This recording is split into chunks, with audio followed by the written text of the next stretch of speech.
With all eyes on Russia and Ukraine, there's some who argue it wouldn't even be an issue now if it weren't for America's deadly exit from Afghanistan last year. Analysts told us the chaotic withdrawal would embolden our adversaries, including Russia. Today, we talk with the Special Inspector General on Afghanistan, John Sopko. Some of his warnings about what was likely to go wrong in Afghanistan were only recently declassified. Did you have any more warning or hint of the timing and what was going to happen than anybody else did? We had been warning the administration and Congress for years of the inability of the Afghan government to stand on their own.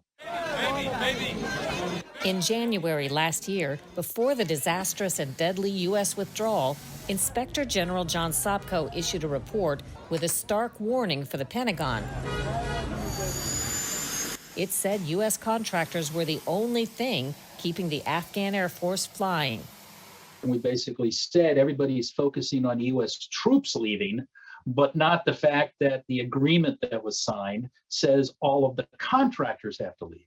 And we predicted that if that happened, the Afghan Air Force would collapse in a matter of months. The Pentagon, he says, ignored his advice to implement a support plan for the Afghan Air Force and kept the report and his warning classified for a year until just last month. We've still not heard that anyone here was held accountable or those in positions of authority really think anything could have been done differently in the withdrawal. Are you investigating that process? Is that under your umbrella? The actual withdrawal, no. I mean, Congress has asked us to look at a number of things. Number one, why did the military collapse even after we gave them $88 billion? Why did it collapse so suddenly? What happened to all the weapons and hardware? And what is the Taliban doing with it? As well as what happened to all the money that we were pumping over up to the bitter end? And then lastly, what happened to all the people who believed in us? The Afghan women, the Afghan girls, the Afghan journalists, the judges, the prosecutors.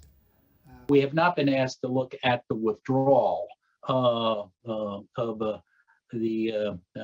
our military as well as the withdrawal of the Afghans who helped us. What's your comment after watching how much we spent over the years, all the oversight you've done, only to leave like we did and have a lot of things apparently reverse back to what they used to be, or at least not continue traveling in the direction that we wanted? Was the money wasted? Well, you know, as a taxpayer, obviously, I think every taxpayer said, gee, you know, that wasn't a great ending to this movie. But I had a personal tie to it because I worked there for 10 years. I had people who worked there. I also knew Afghans, a lot of brave Afghans. You know, we forget that 60 to 80,000 Afghan soldiers and police died during this time. Now, we lost quite a few Americans, but, you know, they did the most of the bleeding and dying over there. And finally, what would you say to taxpayers who wonder now what their money's being spent on over there and wonder if it'll do any good? I think the administration and I think Congress needs to tell the American people again, you know, what is the purpose of this humanitarian aid? And don't discuss it behind closed doors and don't just stamp classified on it, which we tend to see every time we get into an issue like this.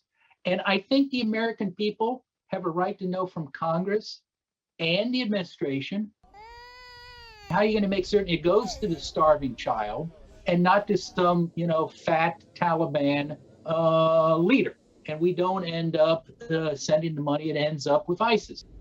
And I think we need a discussion, an open, fair, honest, you know, nonpartisan discussion about how money is being spent on our behalf.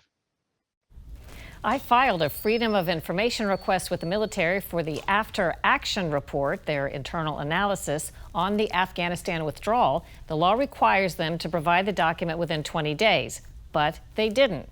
And nobody enforces Freedom of Information law. They let me know they put me behind 3,705 other information requests, so it's going to be a while.